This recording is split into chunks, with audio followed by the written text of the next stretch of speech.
What do we think of that? Should mums get a lighter sentence?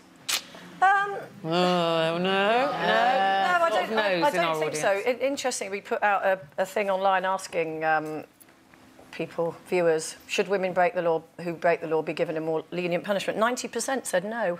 Well, it depends on the crime. If it's anything to do with violence, then no. But if it's just like petty shoplifting and maybe to feed their children... It's like every crime has a sort of a set sentence, and then the magistrate or the judge can sentence up or down accordingly, depending on extenuating circumstances. And I think it happens across the board, actually, with all cases. I mean, a couple of weeks ago, there was a guy who was up in court for mentally and physically abusing his wife, and he got a lesser prison sentence because he runs a business, and the judge said, well, if I put you in prison, all of your employees will be out of a job.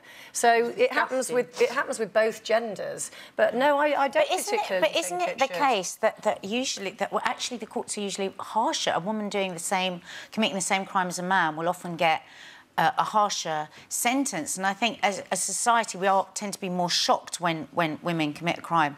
I mean, I've watched, I don't know if any of you saw that brilliant documentary, it was an ITV one actually, about in women's prison, and one prison warden after another saying so many of the women that we have in here are actually, their crimes are hooked up to an abusive relationship with a guy. And then is it not a vicious cycle? So you throw someone in jail, and then their kids are put into care, and then they come back out, life is chaotic, they can't get a job, they've got nowhere to stay, and then aren't you just perpetuating, and then you've got kids then growing up and then maybe committing crime. No, I agree with that as well, but you do also get female criminals who aren't, you know, part of... Oh, absolutely, absolutely. But I think you do have to look at it case by case. And because if there are drugs involved, if there's addiction involved, why not give more community service, put them into rehab, support them so then they can go back out and maybe bring up their children? It does say that